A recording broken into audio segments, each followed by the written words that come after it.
साधारण प्लाईबोर्ड से ज्यादा मजबूत और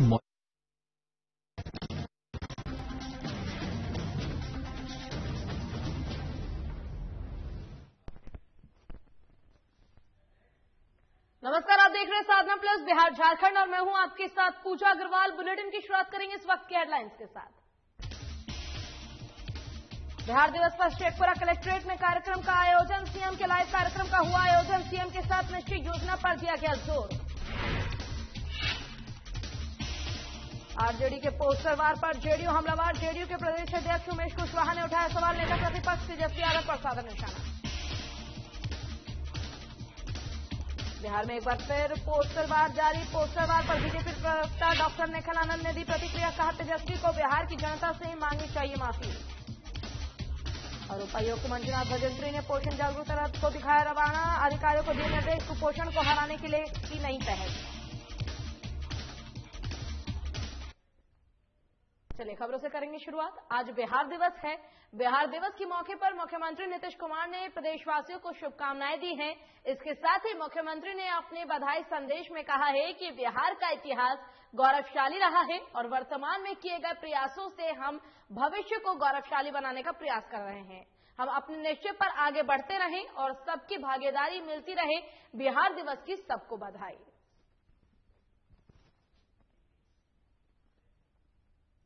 और बिहार दिवस के अवसर पर शेखपुरा कलेक्ट्रेट में एक कार्यक्रम का आयोजन किया गया, जिसमें मुख्यमंत्री के लाइव कार्यक्रम का आयोजन हुआ, जिसमें तमाम अधिकारियों ने शिरकत की। इस कार्यक्रम के माध्यम से सीएम के साथ निश्चय, हर घर नल जल और कई महत्वपूर्ण बातों पर जोर दिया गया।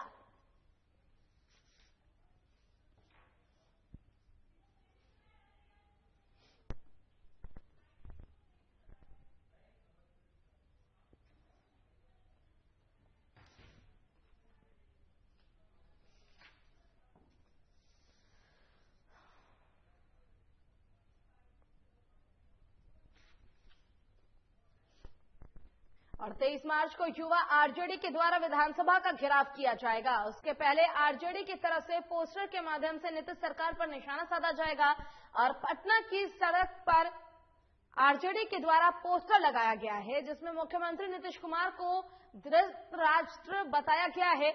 और पोस्टर का जायजा लिया हमारे सहयोगी अभिषेक सिंह ने। चलिए आपको दिखाते हैं। नेता प्रतिपक्ष तेजस्वी यादव लगातार बिहार विधानसभा में सरकार को घेरने का काम कर रहे हैं और आगामी 23 मार्च को युवा राजद के द्वारा विधानसभा का घेराव किया जाएगा। इससे पहले पटना की सड़कों को पोस्टर से पाट दिया गया है और फिर से बिहार की राजनीति में पोस्टर वार देखने को मिल रहा है। राजद प्रदेश कार्यालय के सामने पोस्टर लगाया गया है, जिसमें आप साफ तौर पर देख सकते हैं किस तरह पोस्टर के जरिए नीतीश कुमार और उप मुख्यमंत्री रेणु देवी को दिखाया गया है, जिसे पोस्टर पर लिखा हुआ है, आइए धृतराष्ट्र रूपी बिहार सरकार में आपका स्वागत है। यानी कि बिहार में जिस तरह की घटनाएं हो रही हैं, वो चाहे व्यापारी की हत्या हो, लूट की घटना हो, चेन स्नेचिंग की घटना हो, लॉ एंड ऑर्डर का बिगड़ता स्तर हो या शराब माफियाओं का बोलबाला हो, इन सभी तमाम मुद्दों को पोस्टर के जरिए दिखाया गया है। साथ ही बेरोजगारी जो है उसको भी दर्शाने की कोशिश की गई है।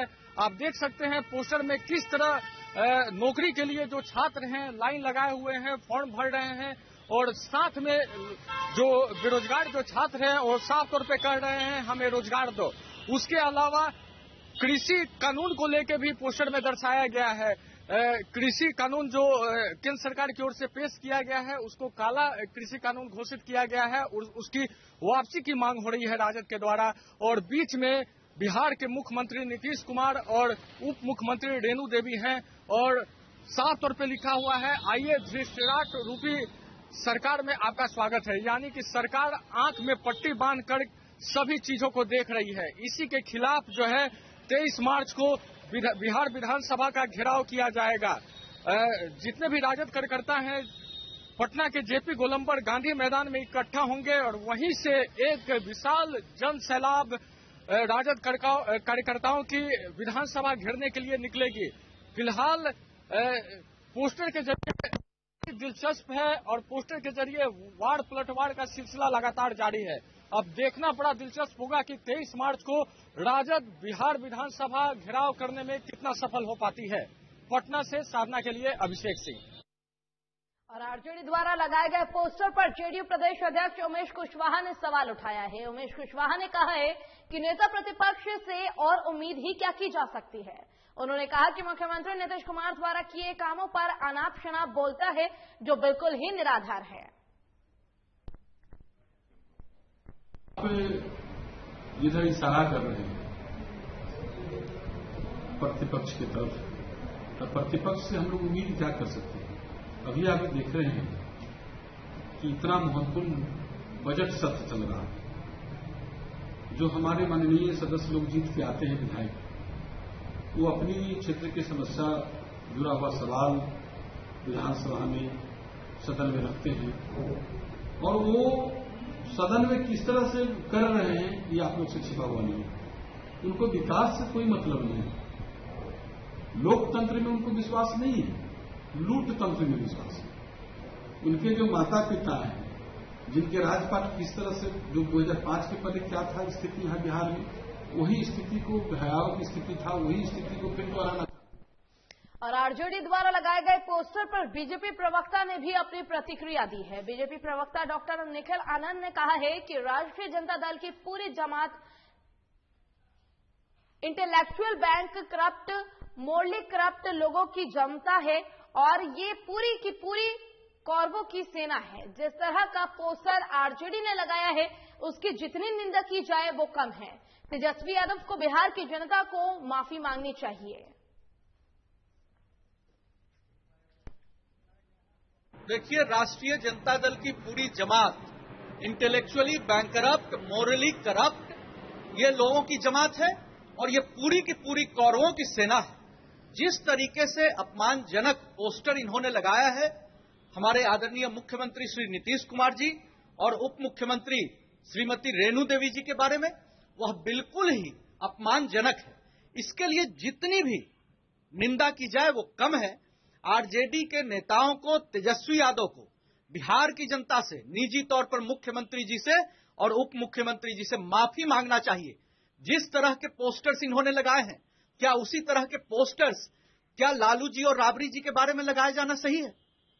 देखिए, निजी तौर पर किसी भी राजनीतिक व्यक्ति का सम्मान होना चाहिए। और कटिहार जंक्शन के प्लेटफॉर्म नंबर 1 पर लगे एस्केलेटर का डिप्टी सीएम तारकिशोर प्रसाद और कटिहार सांसद दुलाल चंद्र गोस्वामी ने उद्घाटन किया। एस्केलेटर उद्घाटन के बाद सांसद ने आने वाले दिनों में कटिहार रेल डिवीजन में और सुविधा विस्तार होने की उम्मीद जताई। वहीं डिप्टी सीएम ने आने वाले दिनों में इस सेवा से खासकर बुजुर्ग यात्रियों के लिए लाभदायक बताया है। कटिहार जंक्शन पर बहुत दिनों से निर्माणाधीन स्वचालित सीढ़ी बनकर तैयार थी और इसका लोकार्पण नहीं हो पा रहा था। आज माननीय सांसद एवं माननीय अशोक कुमार अग्रवाल जी और कटिहार के नागरिकों के साथ इसका लोकार्पण किया गया, जिससे कि रेल के यात्री हैं और हमारे जो बुजुर्ग हैं जिन्हें सीढ़ी पर चढ़ने में कठिनाई होती है, उन्हें एक काफी सहूलियत होगी। रेल भारत के विकास में इसकी बड़ी भूमिका है। और शेखपुरा जिला के सीपीआई कार्यालय में भारतीय कम्युनिस्ट पार्टी के राज्य सचिव राम नरेश पांडे ने पत्रकारों को संबोधित किया। अपने संबोधन में उन्होंने कहा कि छात्र, नौजवान, मजदूर, किसान की हालत नरेंद्र मोदी के नेतृत्व वाली सरकार के गलत नीतियों की वजह से खराब होती जा रही है। वहीं नए किसान कानून के संबंध में उन्होंने कहा कि ये 3 कानून न सिर्फ किसानों के हितों के खिलाफ है, बल्कि पूरे तौर पर ये कानून बड़े पूंजीपतियों और व्यापारियों के हितों के लिए समर्पित है। सीपीआई भी बिहार के अंदर किसानों के आंदोलन में अहम भूमिका निभाती रही है। किसान आंदोलन के समर्थन में आगामी 24 मार्च को विधानसभा का घेराव किया जाएगा। इस मौके पर शिव बालक सिंह, चंद्रभूषण प्रसाद, केदार राम समेत कई नेता और कार्यकर्ता मौजूद रहे।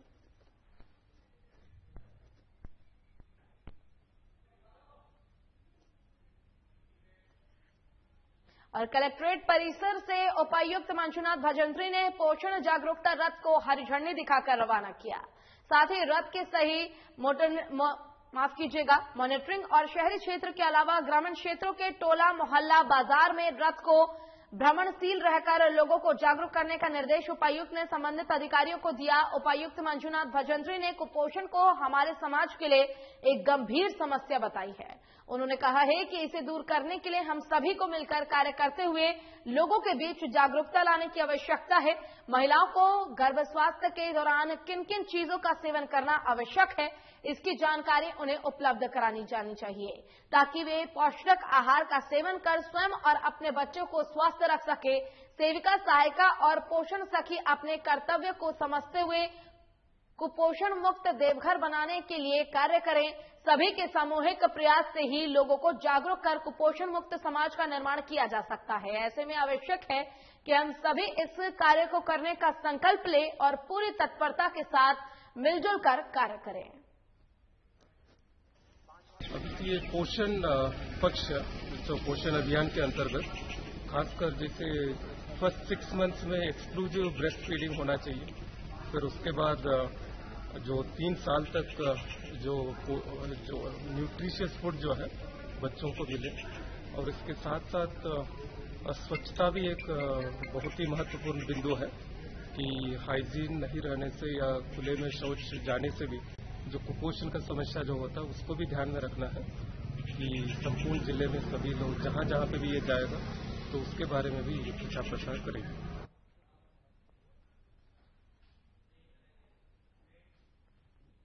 खबरों के बीच वक्त एक छोटे से ब्रेक का। ब्रेक के बाद जल्द होंगे हाजिर।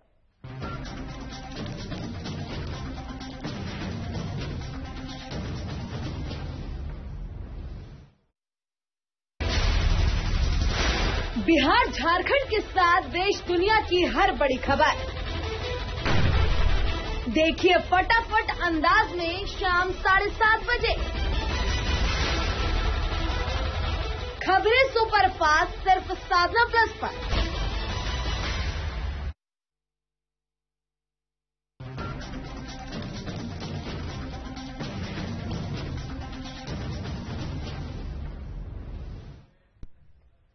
और ब्रेक के बाद एक बार फिर से रुक करेंगे खबरों की ओर। बात करेंगे लातेहार की, जहां सदर प्रखंड के सभागार में सदर प्रखंड के सभी जल सहायिका की बैठक विश्व जल दिवस पर की गई। इसकी अध्यक्षता प्रखंड समन्वयक नीलकंठ प्रसाद साहू ने की। बैठक में पानी का बचाव कैसे किया जाए इसकी जानकारी देते हुए बताया कि सभी सहियां अपने अपने गांव में ग्रामीणों को जागरूक करें। वहीं उन्होंने बताया कि शौचालय की साफ सफाई करें। इस क्षेत्र में जो भी नल खराब है उसकी जानकारी वरीय पदाधिकारी को लिखित रूप से दे। वहीं कोरोना महामारी को लेकर विशेष रूप से स्वच्छता के प्रति जागरूक किया गया लोगों को।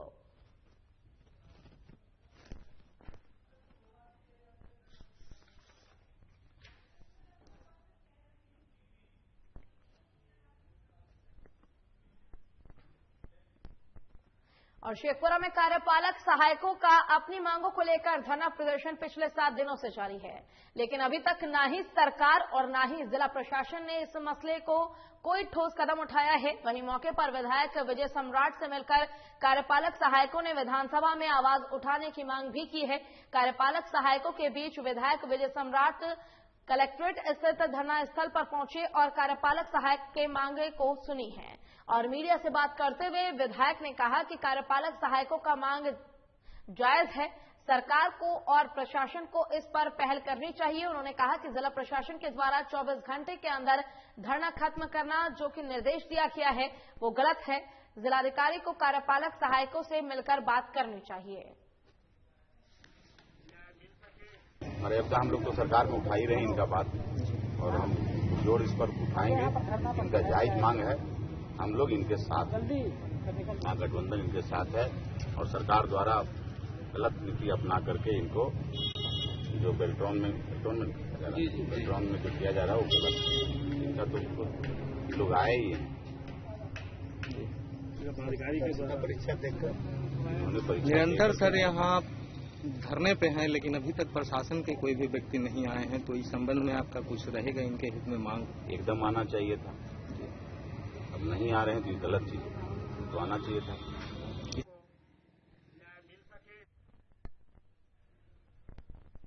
और आपको बता दें कि जिस प्रकार से ये प्रदर्शन किया जा रहा है, तमाम मांगे हैं लोगों की। ऐसे में सरकार द्वारा कोरोना महामारी में बचने की कई गाइडलाइन जारी किए गए हैं, जिसको लेकर पालन करने की बात कही गई है।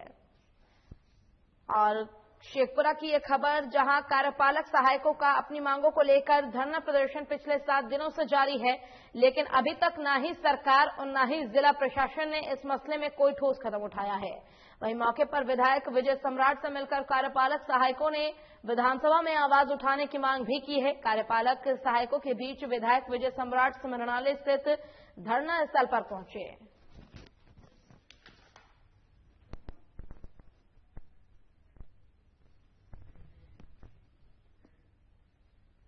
और इसी बीच एक बड़ी खबर रांची से आ रही है। आपको बता दें कि झारखंड विधानसभा में लगातार हंगामा किया जा रहा है। झारखंड विधानसभा में जबरदस्त हंगामा। कृषि कानून के ऊपर सदन में चर्चा का विपक्ष ने किया विरोध। बेल में पहुंचकर बीजेपी के विधायकों का हंगामा। काले कपड़े पहनकर बीजेपी के विधायकों ने सदन में किया हंगामा। ये बड़ी खबर आपको बता रहे हैं, जहां झारखंड विधानसभा में जबरदस्त हंगामा बीजेपी विधायकों द्वारा किया गया है। कृषि कानून के ऊपर सदन में चर्चा का विपक्ष ने विरोध किया है। बेल में पहुंचकर बीजेपी के विधायकों ने हंगामा किया। काले कपड़े पहनकर बीजेपी के विधायकों ने सदन में हंगामा किया है। कृषि कानून के ऊपर सदन में चर्चा पर विपक्ष ने हंगामा किया है। बेल में पहुंचकर बीजेपी के विधायकों ने हंगामा किया। आपको बड़ी खबर बता रहे हैं, जहां झारखंड विधानसभा में बीजेपी विधायकों ने हंगामा किया है। काले कपड़े पहनकर बीजेपी के विधायकों ने सदन में हंगामा किया। इसी पर अधिक जानकारी के लिए हमारे वरिष्ठ संवाददाता नवीन शर्मा हमारे साथ फोन लाइन पर जुड़ गए हैं।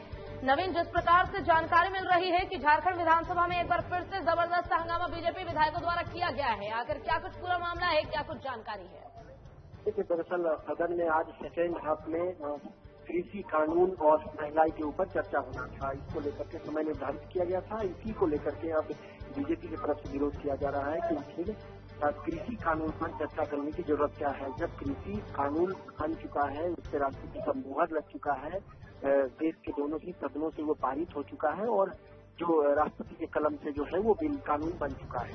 अब ऐसे में उसे झारखंड विधानसभा में चर्चा करके और दोबारा उस पर चर्चा करना का कोई औचित्य नहीं है। इसी को लेकर के बीजेपी विधायक जो है वो हंगामा कर रहे थे। अब मैं बता दूं कि बीजेपी के जो जितने विधायक हैं, वरिष्ठ नेता सीपी सिंह से लेकर के तमाम निरंजन नारायण, उसके बाद अगर जो अमर बाउरी की बात करें, नीलकंठ सिंह मुंडा की बात करें, तमाम लोग जो है बेल में पहुंच करके हंगामा कर रहे हैं। सभी लोगों ने काला जो है टी शर्ट पहन रखा है, काला शर्ट पहन रखा है, काले वस्त्र पहन करके ये सदन पहुंचे हैं और जो है इस पूरे मामले का विरोध कर रहे हैं। उन्होंने विधानसभा अध्यक्ष को भी कहा कि सदन की गरिमा को बनाए रखिए और उन्होंने कहा कि आसन को ध्यान में रखते हुए इस विषय को नहीं लाना चाहिए था। हालांकि विधानसभा अध्यक्ष ने कहा है कि चूंकि ये कार्य मंत्रणा का सदन में लाया गया है, तो ऐसे में जब कार्य मंत्रणा की बैठक के दौरान इसका विरोध नहीं हुआ तो अब विरोध क्यों हो रहा है? देखिए, कृषि कानून की अगर बात करें तो लगातार इसका विरोध जो है राज्य की जो केंद्र की जो विपक्षी पार्टियां हैं राज्य में, भले ही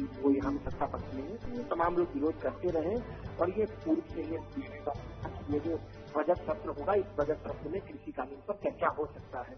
तो पहले तो इस पूरे मामले पर जो है माले विधायक संदीप ने चर्चा की और उसके बाद फिर सुदीप कुमार सोनू जेएमएम विधायक चर्चा कर रहे हैं। इसके अलावा जो है प्रदीप कुमार यादव को भी इस पर चर्चा करना है और तमाम जो पक्ष के नेता हैं और विपक्ष के नेता है। हालांकि अब इस पूरे मामले पर जो है विरोध चूंकि अब बढ़ता जा रहा है और अब चूंकि तमाम जो विपक्ष के विधायक वो बेल में पहुंच चुके हैं और बेल में पहुंच करके वो हंगामा कर रहे हैं। अब देखने वाली बात है, क्या कृषि कानून पर चर्चा कोई सामान्य चर्चा हो सकती है या फिर बीजेपी के जो विपक्षी जो नेता हैं क्या वो वॉकआउट कर जाएंगे? ऐसी जो संभावना दिख रही है, संभवतः बीजेपी के नेता वॉकआउट भी सदन से कर सकते हैं। टेबल बजा करके हंगामा भी किया जा रहा है। अब चूंकि पूरे मसले पर ये देखने वाली बात होगी, क्योंकि आज विषय लाया गया है सदन में, तो निश्चित तौर से महंगाई और कृषि कानून पर जो चर्चा है वो कितना ज्यादा सार्थक हो पाता है।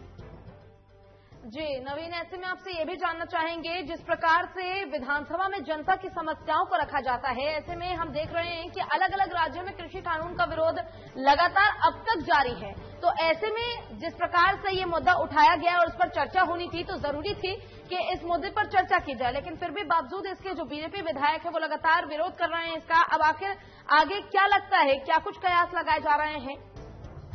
इसमें तो कुछ है नहीं। टेक्निकली आप इस चीज को देखिए तो केंद्र सरकार ने ये कानून बना दिया है और देश के दोनों ही सदनों से ये कानून बन चुका है। राष्ट्रपति की मुहर लग चुकी है। ऐसे में अब ये कानून है और अगर भारत के संविधान में कानून बना दिया है तो वो पूरे राज्य में वो कानून लागू होगा।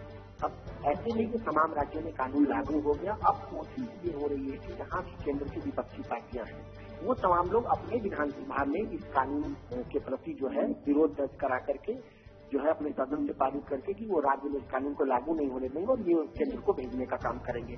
तो कहीं न कहीं उसी कड़ी में झारखंड विधानसभा में भी हम लोग ये तस्वीर देख रहे हैं जहाँ पर बीजेपी के विधायक इसका विरोध कर रहे हैं। जो सत्ता पक्ष है यहाँ पर वो सत्ता पक्ष कृषि कानून पर एक सार्थक चर्चा कराना चाहते हैं और सदन से जो है इस कानून के विरोध में जो है इस विरोध में एक चर्चा करके और यहाँ पर जो है कृषि कानून का विरोध करना चाहते हैं कि झारखंड में ये कृषि कानून लागू ना हो। बिल्कुल नवीन, अब देखना यही होगा कि क्या वाकई अब कृषि बिल पर चर्चा हो पाएगी या फिर बीजेपी के जो विधायक है हंगामा कर रहे हैं वो सदन से वॉकआउट कर जाएंगे। ये बड़ा सवाल बना हुआ है। आपको बहुत बहुत शुक्रिया तमाम जानकारी के लिए।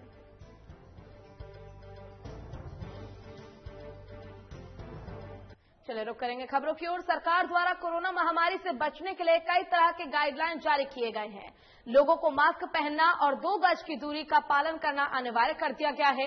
होली को लेकर सभी को प्रशासन ने स्पष्ट निर्देश दिए हैं कि शहर में कहीं भी होली मिलन समारोह आयोजित करने को मनाही है। इसके बावजूद रोहतास जिले के डेरी अनुमंडल के वार्ड 26 के पार्षद पिंकी देवी के द्वारा होली मिलन समारोह का आयोजन किया गया। लोगों ने एक दूसरे को गुलाल भी लगाए और फूलों का माला भी पहनाया। इस दौरान कोरोना गाइडलाइन की धज्जियां उड़ती नजर आई।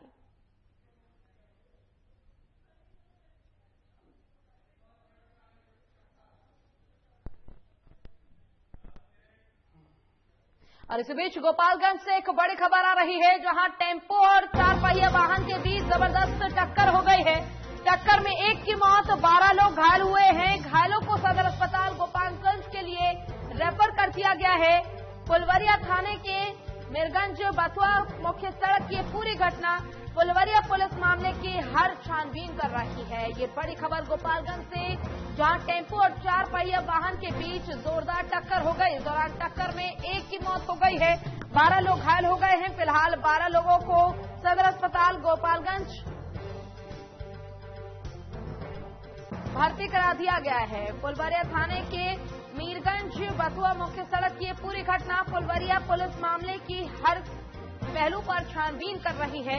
गोपालगंज से एक खबर जहां टेम्पो और 4 पहिया वाहन के बीच जोरदार टक्कर हुई है। टक्कर में एक व्यक्ति की मौत हो गई है, वहीं 1 दर्जन से ज्यादा लोग घायल हुए हैं। घायलों को सदर अस्पताल गोपालगंज के लिए रेफर कर दिया गया है। फुलवरिया थाने के मीरगंज बथुआ मुख्य सड़क की पूरी घटना आपको बता रहे हैं जहां टेम्पो और 4 पहिया वाहन के बीच जोरदार टक्कर हुई है। एक व्यक्ति की मौत हो गई है और 1 दर्जन से ज्यादा लोग घायल हो गए हैं। फिलहाल घायलों को सदर अस्पताल भर्ती करा दिया गया है। फिलहाल पुलिस मामले की छानबीन कर रही है।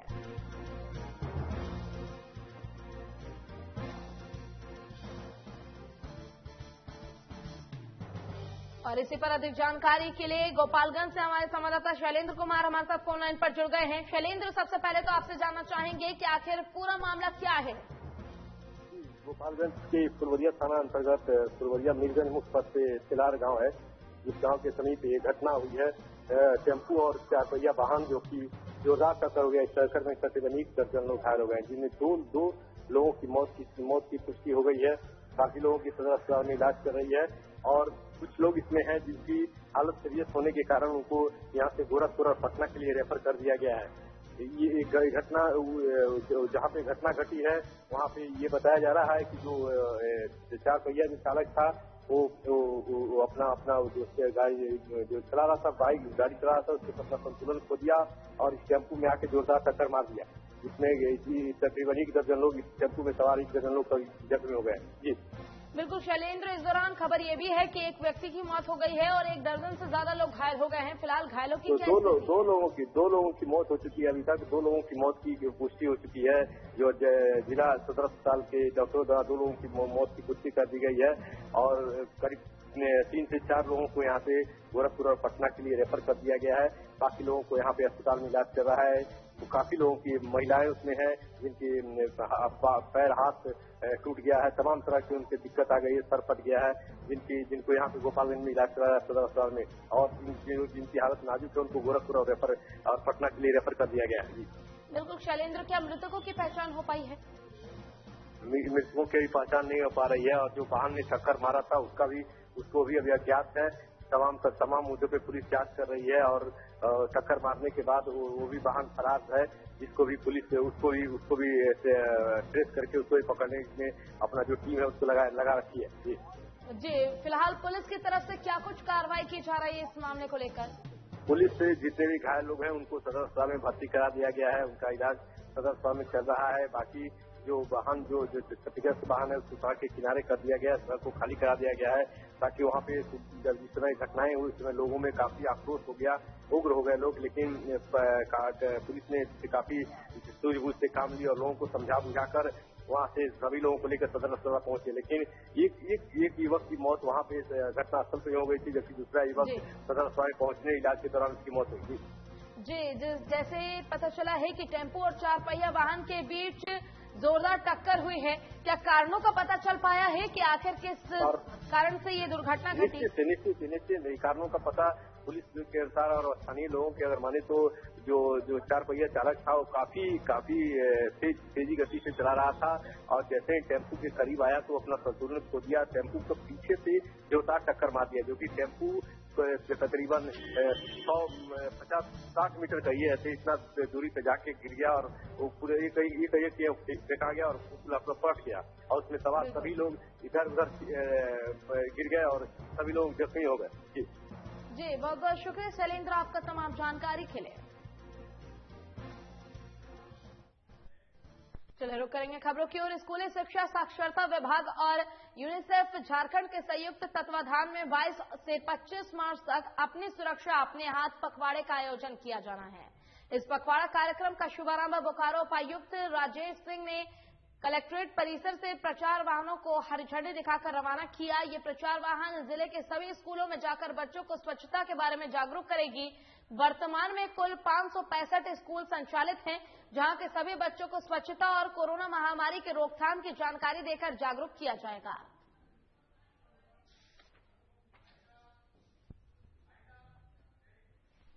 चलिए इसी के साथ फिलहाल के लिए इस बुलेटिन में बस इतना ही। नमस्कार।